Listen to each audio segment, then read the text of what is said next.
Wassalatu wassalamu ala asyrafil anbiya'i wal mursalin nabiyina Muhammadin wa ala alihi wa sahbihi ajma'in. Ya ayyuhalladzina amanu taqullaha haqqa tuqatih wa la tamutunna illa wa antum muslimun. Subhanaka la ilma lana illa ma 'allamtana innaka antal alimul hakim. Allahumma la sahla illa ma ja'altahu sahla wa anta taj'alul hazana idza shi'ta sahla. Amma ba'd, wa ani wa rahmatullahi rahimahullah. Para hadirin dan rahmat Allah Subhanahu wa taala. Kedaliman adalah ungkapan yang menunjukkan kejahatan, karena dia dari kata-kata dulu. Dulu ini lawannya nur, cahaya. Dulu itu juga lawannya al-adl, keadilan. Makanya Allah SWT menyebutkan di awal surat Al-An'am, dan saya ajarkan para hadirin hadirat, kalau ini membuat pemahaman akidahnya, maka perdalamlah surat Al-An'am, tafsir surat Al-An'am, karena itu oleh para ulama disebut dengan surat Al-Aqidah. Nah, awal ayat dari surat ini Allah sebutkan A'udzubillahi minasyaitonir rajim. Alhamdulillahilladzi khalaqas samawati wal ardh wa ja'ala adh-dhulumati wan nur. Tsumma alladziina kafaru bi rabbihim ya'dilun. Segala puji bagi Allah yang menciptakan langit dan bumi dan menjadikan kegelapan dan cahaya. Hanya saja kemudian orang-orang kafir itu mereka menyekutukan Allah Subhanahu wa taala. Makanya tafsir para ulama terhadap arti dzulumat dalam ayat ini adalah segala bentuk penyimpangan. Apakah itu kekafiran, kemusyrikan, kemudian kefasikan, kemaksiatan, dari unsur semua kejahatan itu masuk dalam kategori dzulumat. Sementara an-nur gambaran daripada kebenaran, cahaya. Karenanya sekalian, Islam justru untuk menegakkan keadilan, menyingkirkan kezaliman. Makanya kata Ibnu Mas'ud, ada satu ayat dalam Al-Quran yang merupakan kesimpulan dari seluruh isi Al-Quran. Dan Ibnu Mas'ud kita tahu adalah seorang mufassir dari kalangan sahabat yang dikorekomen oleh Nabi Muhammad SAW. Yaitu pada surat An-Nahl ayat 90. Allah menyebutkan ayat Allah yang ya'muru bil 'adli wal ihsan wa ita'i dzil qurba wa yanha 'anil fahsya'i. Apa? Wa yanha 'anil fahsya'i wal munkari wal baghi la'allakum tadhakkarun. Nah, ayat ini pertama kali Allah memerintahkan kepada kita umat Islam tegakkan keadilan. Lawannya adalah tinggalkan kezaliman. Makanya para ulama menyebutkan a'dalul adl adalah tauhid. Setinggi-tinggi keadilan itulah tauhid. Dan setinggi-tinggi kezaliman apa? Asyirk, kemusyrikan. Makanya mustahil kita menemukan seorang pemimpin yang kafir terus adil, itu mustahil. Makanya kalau ada orang mengatakan lebih baik pemimpin kafir yang adil daripada muslim yang zalim, itu sudah bertentangan dengan Al-Quran. Karena orang kafir nggak mungkin adil. Kenapa? Karena tauhidnya orang kafir itu sudah rusak. Dia nggak mungkin berbuat adil. Terutama adil kepada Allah Subhanahu wa taala. Makanya ketika turun ayat yang ke-82 surat Al-An'am, para sahabat bertanya kepada Rasulullah, alladzina amanu wa lam yalbisu imanahum bidzulmin ulaika lahumul amnu wa hum muhtadun. Mereka yang beriman dan keimanannya tidak dikotori dengan kezaliman, maka Allah akan jamin orang-orang seperti itu akan mendapatkan keamanan dan petunjuk. Para sahabat merasa betapa berat ayat ini buat mereka, sehingga mereka mendatangi Rasulullah menyatakan, man minna lam yadlim nafsa. Siapa di antara kita yang tidak berbuat zalim?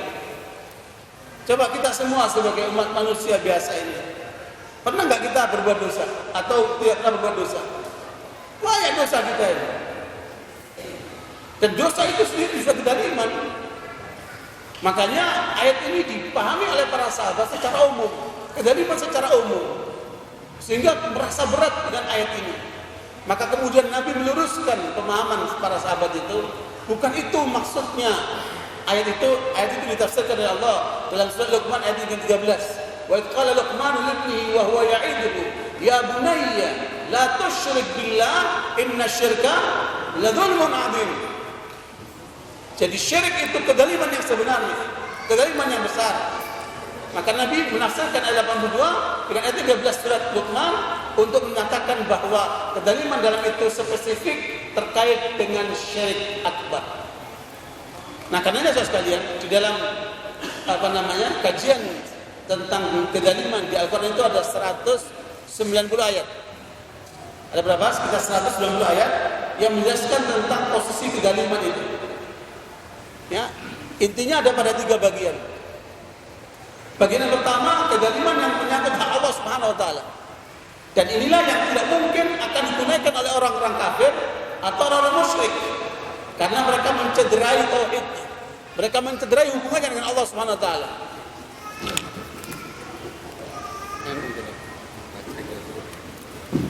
Nah, barakallahu sekalian, itu yang pertama. Jadi hak Allah yang harus ditunaikan dengan menegakkan tauhid oleh orang kafir, orang musyrik dicederai itu. Termasuk orang munafik dan yang lainnya. Nah, karenanya mustahil mereka akan berbuat adil kalau tidak menegakkan hak Allah Subhanahu wa taala. Yang kedua, menyangkut tentang sesama manusia, adil antar manusia. Makanya di dalam hal ini kita diajarkan oleh Nabi Muhammad SAW. Beliau mengajarkan ittaqu da'watal mazlum. Jangan kamu pernah mendalimi seseorang, nanti kalau dia berdoa, fa innahu laisa bainaha wa bainallahi hijab. Hadis Bukhari Muslim. Hati-hati kamu terhadap doanya orang yang terdalimi. Karena kalau orang terdalimi itu berdoa, doanya tidak terdiri dengan Allah Subhanahu wa taala. Dan termasuk doa yang akan disegerakan. Da'watul mazlum termasuk doa yang akan disegerakan oleh Allah Subhanahu wa taala. Karenanya di dalam riwayat Imam Tirmidzi, Nabi menyebutkan salah satu la taraddu da'watuhum, 3 kelompok manusia yang tidak akan ditolak dakwahnya, doanya. Pertama, as-shaimu hatta yaftir. Karena kita sebentar lagi akan masuk Ramadan, jangan lupa kita berdoa selama kita melaksanakan ibadah puasa Ramadan. Karena apa? Doanya tidak tertolak. Doanya makbul. Dan itu kalau ditujukan kepada orang yang mendalimi, kena dia. Cepat atau lambat akan pasti kena dia. Makanya Anda bisa lihat perjalanan umat manusia yang selalu berbuat zalim dan orang-orang terdalimi ketika mereka mengangkat tangannya kepada Allah, Allah turunkan kehancuran buat mereka. Tinggal masa tunggu saat ada yang dipercepat, ada yang diperlambat. Tapi satu kepastian, satu keniscayaan, Allah pasti hukum orang yang berbuat zalim itu. Makanya ini doa orang yang sedang berpuasa itu akan diterima oleh Allah. Yang kedua, Al-Imamul Muqsit, pemimpin yang adil. Betapa kita rindunya di Indonesia ini punya pemimpin yang adil. Sejak zaman merdeka dipimpin Orde Baru, umat Islam bersama-sama bersatu melalui Masyumi menang tahun 1955. Tapi apa terjadi berikutnya? Kekhawatiran kemenangan umat Islam justru oleh Orde Lama dibubarkan. Bahkan Pak Hamka didalimi, dimasukkan ke dalam penjara 2 tahun lebih tanpa jelas apa kesalahannya. Tapi Allah berikan satu kemuliaan kepada Pak Hamka. Justru pada saat di penjara dia menyelesaikan tafsir Al-Azhar. Begitulah yang terjadi dengan Said Qutb yang ada di Mesir. Justru kemudian beliau menyelesaikan tafsirnya Fidhil Quran di mana? Di penjara. Sebelumnya Syekhul Islam Ibnu Taimiyah rahimahullah 7 kali masuk penjara. Didalimi oleh para pemimpin di masanya. Justru di masa itu beliau menulis banyak kitab di penjara. separuh lebih majmu' fatwa itu ditulis di penjara. Begitu pula sebelum-sebelumnya. Makanya kalau pemimpin itu adil, maka dia akan didoakan oleh rakyat. Bahkan kemudian Ibnu Jauzi sedikit menyampaikan tentang saat dipilihnya Umar bin Abdul Aziz. Apa yang terjadi pada saat itu? Terjadi peristiwa yang dialami oleh seorang pengembala kambing. Dia menyaksikan serigala bergaul, bermain dengan kambing-kambingnya. Dia mengatakan ini ada sesuatu yang terjadi. Tidak biasanya serigala bermain dengan kambing. Biasanya serigala itu menyerang kambing. Tapi ini bergaul dengan kambing. Ada apa ini? Pada saat itu terjadi pemilihan terhadap Umar bin Abdul Aziz. Awal pemimpin yang adil setelah para sahabat radhiyallahu. Dan kejahatan-kejahatan para pemimpin Romawi terutama adalah Hajjaj bin Yusuf Al-Thaqafi. Al-Ibn Athir dibawakan cerita panjang. Bukan cuma dia saja yang dihukum oleh Allah, seluruh keluarganya dimusnahkan. Seluruh keluarganya dibunuh, dibantai. Karena kedaliman si Hajjaj itu. 500 ulama disembelih sama dia. Termasuk Sa'id bin Jubair, ulama besar, murid daripada Ibnu Abbas yang Imam Ahmad mengatakan Sa'id bin Jubair terbunuh sementara ilmunya masih banyak diberikan sama dia. Rugi kita dengan kematian ulama disembelih sama Hajjaj bin Yusuf Al-Thaqafi. Tetapi apa hukumannya? Hancur semua mereka. Keluarganya habis. Ikhwan bertabiqum. Makanya innallaha la yuhmil walakin yumhil. Allah tidak melupakan orang-orang yang berbuat zalim, tetapi menunda. Masih dikasih kesempatan untuk bertobat, masih dikasih kesempatan untuk meminta maaf, masih diberikan kesempatan untuk memperbaiki diri. Tapi kalau tidak, maka Allah akan hukum segera kepada. Nah, makanya seruan kepada para pemimpin, hendaknya kalian harus menjadi orang yang adil, karena doamu akan diterima oleh Allah SWT. Subhanallah. Adil di sini apa maknanya? Mensejahterakan rakyatnya dunia akhirat. Kebanyakan para politikus, kebanyakan para mereka yang aktivis memahami keadilan itu hanya hak-hak manusia yang oleh mereka kemudian kembangkan menjadi HAM itu. Tetapi hak Allah mereka abaikan. Kita tidak hanya menuntut pemimpin kita mensejahterakan kita hanya sisi ekonomi saja. Kita menuntut mereka untuk mensejahterakan dunia akhirat. Makanya pemimpin harus menjadi contoh. Makanya sekalian, pemimpin yang adil, doanya akan diterima oleh Allah SWT. Ini yang kedua. Yang ketiga adalah da'watul mazlum, doanya orang yang terzalim. Makanya sekalian, ini yang harus kita jaga, hubungan antar manusia. Jangan sampai kita berbuat zalim sama orang lain. Makanya batas minimal orang muslim, kata Rasulullah, al-muslimu man salimal muslimuna min lisanihi wa yadihi. Orang muslim itu batas minimalnya dia tidak mengganggu orang lain dengan lisan dan tangannya. Kemudian datang wartawan dari New York menghadap saya, menyampaikan banyak pertanyaan tentang jihad, tentang teroris dan segala macam. Saya sampaikan sama dia, orang muslim tidak dibenarkan untuk membunuh. Orang muslim tidak dibenarkan untuk menyakiti. Orang muslim diajarkan untuk benar, untuk baik. Minimal tidak mengganggu orang lain dengan lisan dan tangannya. Kalau sampai kemudian terjadi peristiwa yang terjadi, ini pasti ada mereka di belakangnya. Termasuk kalian orang-orang barat katanya. Betapa kejahatan mereka kepada umat Islam. Dan itu terbukti. Berapa banyak umat Islam yang dibantai oleh Amerika yang ada di Irak sini? Berapa banyak yang dibantai oleh Rusia umat Islam yang ada di Afghanistan? Begitu pula Serbia membantu umat Islam di Herzegovina. Begitu seterusnya. Di mana-mana umat Islam berdarah-darah diperlakukan jahat oleh musuh-musuh. Tidak jauh lagi apa terjadi di Ambon, apa terjadi di Mosul. Siapa yang memulai itu? Siapa yang menyerang duluan? Siapa yang membantu umat Islam?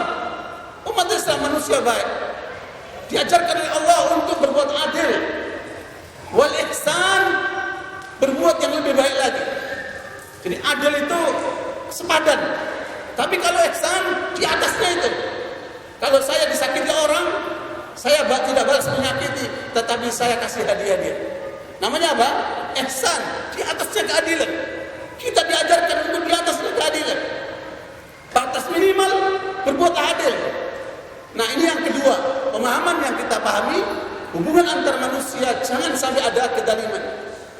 Apalagi umat Islam di Indonesia ini jasanya besar memerdekakan bangsa ini. Siapa yang mengusir para penjajah itu? Dengan Allahu Akbar. Coba Anda lihat 50 pahlawan nasional yang diakui oleh pemerintah, 48 muslim, 2 non muslim, yang satu karena gesek biola. Ya, W.R. Supratman ya. Yang satu lagi karena dia dokter Tan Ratulangi itu. Bukan karena dia angkat senjata membela negeri ini. Siapa yang memberikan negeri ini? Umat Islam. Tetapi apa yang terjadi? Pada saat peristiwa G30 SPKI, yang paling banyak dibantai mereka ulama Islam. Apakah tahun 48 atau tahun 65 yang paling banyak korbannya umat Islam? Tetapi ketika PKI itu sudah dapat dibasmi bersama dengan umat Islam, setelah itu ngapain umat Islam? Umat Islam diadu dengan TNI. Baru sekarang terungkap siapa konseptornya ini, si SIS yang memberikan konsep kepada Orde Baru untuk kemudian dibenturkan TNI dengan umat Islam. Luar biasa. Umat Islam ini ibarat seperti cuman mendorong mobil mogok, habis itu ditinggal. Bahkan lebih dahsyat daripada itu, umat Islam yang memerdekakan, umat Islam yang menghadapi PKI itu. Tapi setelah itu umat Islam yang dimusuhi, tokoh-tokohnya dipenjarakan. Dan itulah yang terjadi sampai hari ini. Umat Islam terus dizalimi dengan isu teroris lah, dengan isu macam-macam itu. Terus sampai kapan wahai para pemimpin kalian akan perlakukan umat Islam seperti ini? Kapan umat Islam harus membangun diri mereka? Kemiskinan mayoritas dialami oleh umat Islam. Bahkan saya dapat informasi dari seorang peneliti di Jawa Timur, di daerah namanya Tretes, sama seperti Puncak, daerah dingin, tapi di situ ada banyak PSH, pekerja seks haram. Itu ditemukan oleh peneliti ini, 80% PSH-nya itu kalau maghrib mereka sholat, habis itu mereka ngaji sampai isya.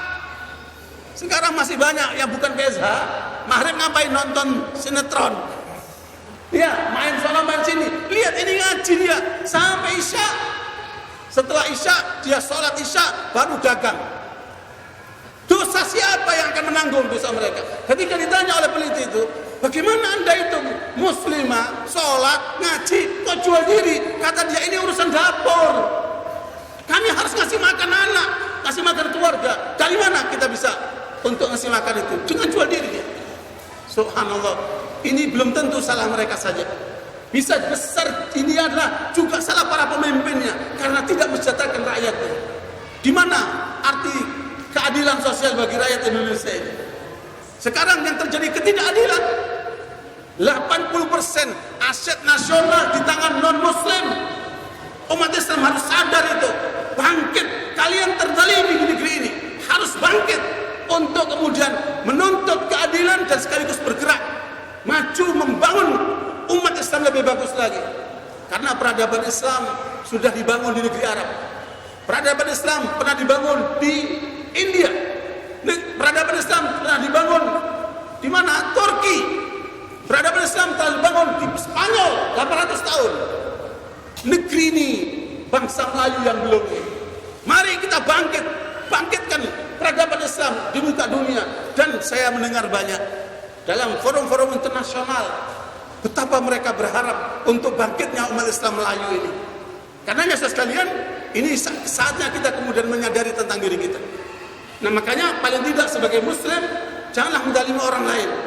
Apalagi yang kemudian terpilih menjadi apa? Menjadi pemimpin. Tahun 85-86 saya membuat buku.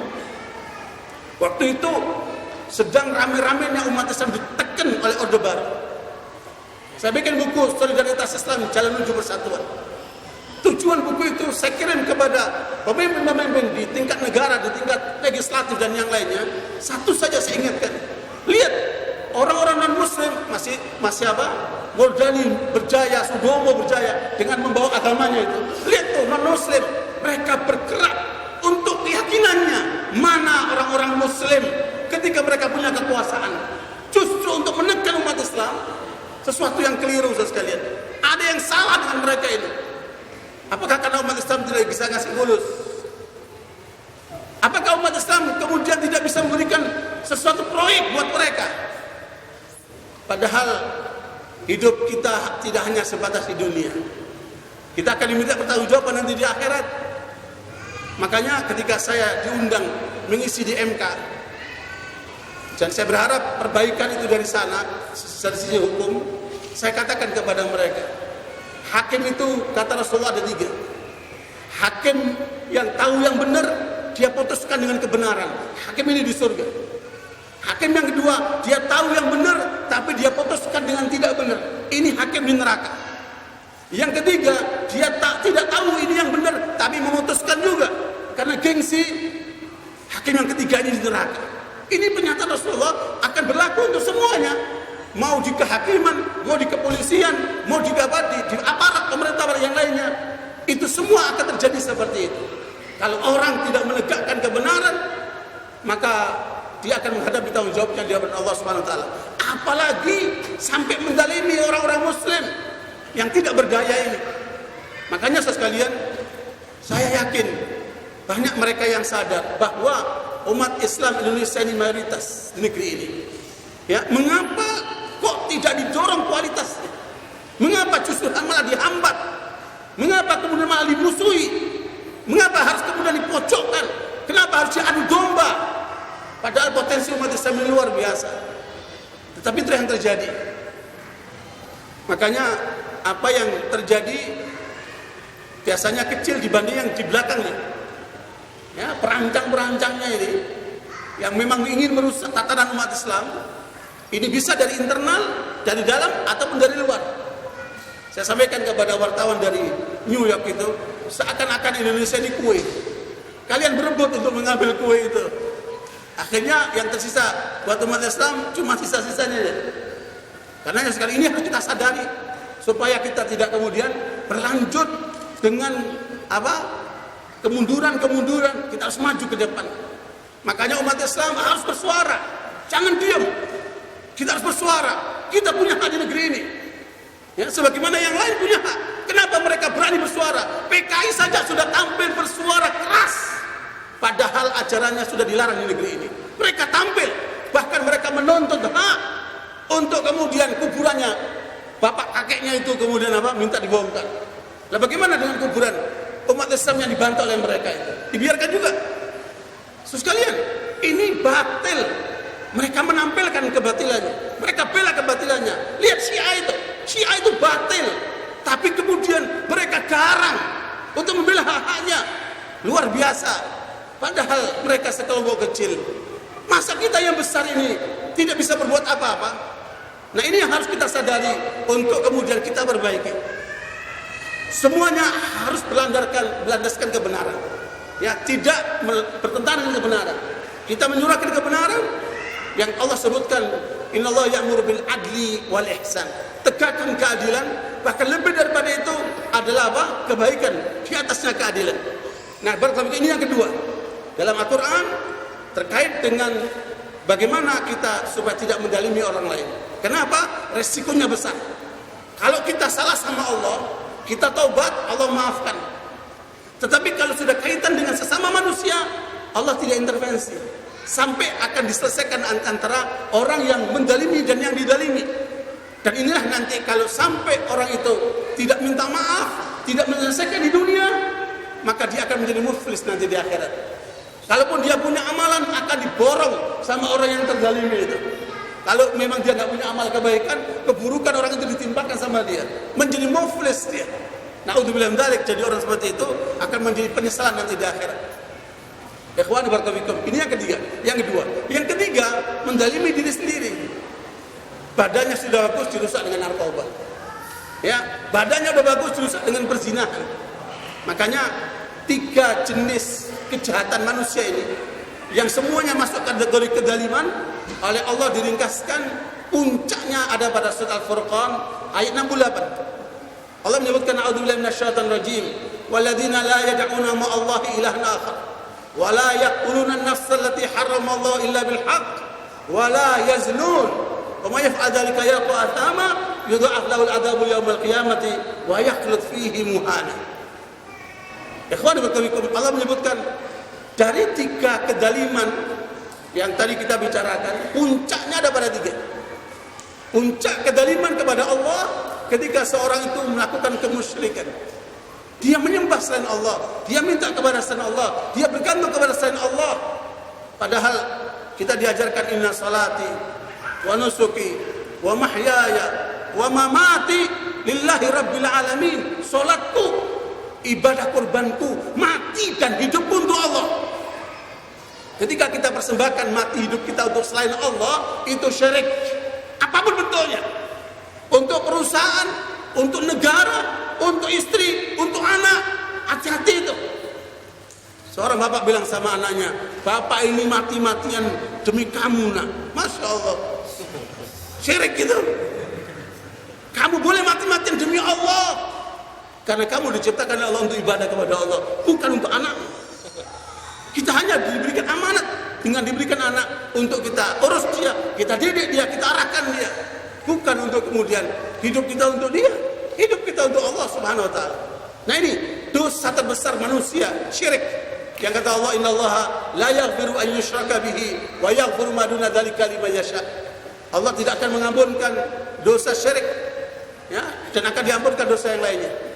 Kecuali kalau dia bertobat kepada Allah Subhanahu wa taala. Kata Allah, la in asyrakta la yahbatanna 'amaluka wa la takunanna minal khasirin. Kalau kamu syirik kepada Allah, maka seluruh amalmu akan batal. Rugi banget orang seperti ini. Ikhwan wa tabikum, makanya hindari kemusyrikan dalam bentuk apapun. Yang kedua, wala yaqtuluna an-nafsa allati harramallahu illa bil haqq, membunuh manusia. Kezaliman terbesar antar manusia, kata Allah, adalah membunuh manusia yang tidak bersalah. Ya, kecuali dengan yang hak, yaitu qisas. Itu pun harus lewat pengadilan. Nah ini main bunuh tanpa proses pengadilan. Ini kejahatan manusia luar biasa. Mengapa yang seperti ini tidak dikatakan melanggar HAM? Ini bukan cuma melanggar HAM, ini luar biasa melanggar syariat Allah juga. Kenapa? Karena kejahatan membunuh manusia dikata Allah seperti kamu bunuh seluruh umat manusia.